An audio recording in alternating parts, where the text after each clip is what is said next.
baadaye halikutoka kwa Yesu mwenyewe, yaani ni andiko bandia. Ametoa link ya YouTube hapa. Nafikiri labda tumuelimishe ndugu Arakdan, hii link ya YouTube ambao unaitoa kwenye comment, YouTube wamerestrict hizi link. YouTube hawaruhusu kuonyesha link. Kwa hiyo kama una link it's better kama ukatutumia kwa WhatsApp namba 0684331657 kama una hiyo link ambayo sisi kama tutaona ina mantiki kutokana na hichi somo tutaliweka kwenye details za video.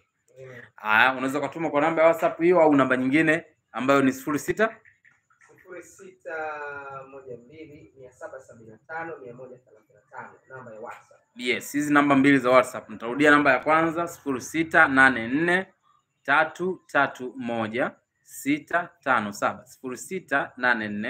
0684331657 na namba ya pili ni 0612 775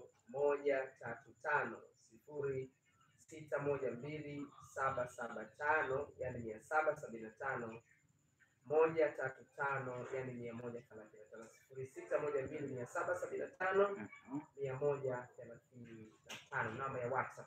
Okay, baada ya kupata hizi namba za WhatsApp ambazo ndugu yetu Mwilaki au Arakdan 5206 unaweza ukazitumia hizo kama unafikiri kuna linki unahitaji kushare na sisi ili tuweze kuiona. Tutaiona kama itakuwa ina mantiki na somo, then tutaijadili kwa kina. Narudia maelezo aliyosema huyu ndugu. Anasema James D.G. Dunn, profesa wa Durham University, anafafanua kwenye kitabu chake andiko la Mathayo 28:19 ambalo linasema, basi enendeni mkawafanye mataifa yote kuwa wanafunzi, mkiwabatiza kwa jina la Baba na Mwana na la Roho Mtakatifu.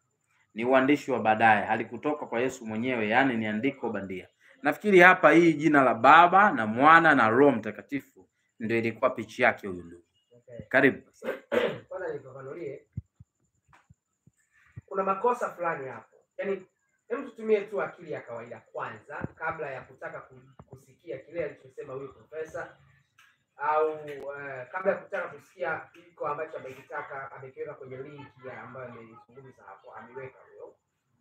Kwanza profesa ni profesa huyu aliyemtaja. Ni wa karne gani?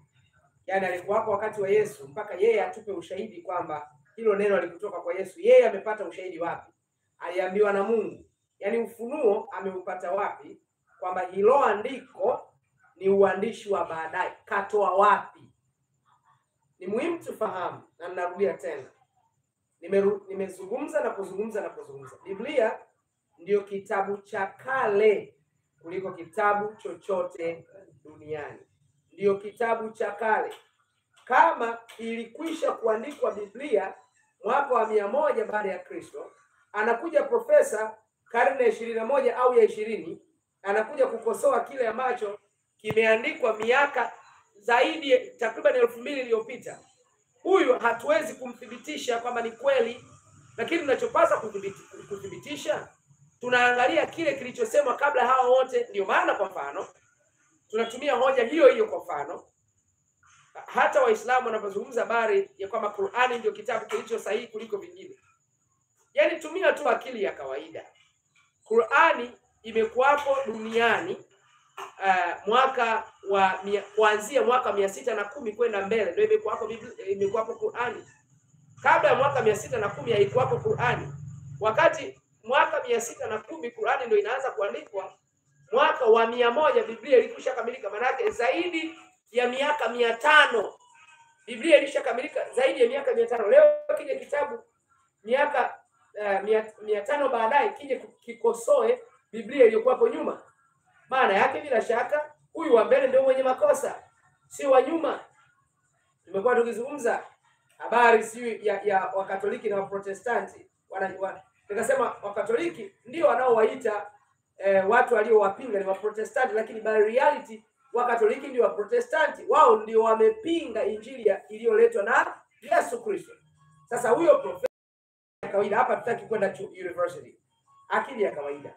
Huyu profesa ni wajuzi tu. Yeye katoa ushahidi wapi kwamba andiko hilo sio la kweli? Amepata ushahidi wapi?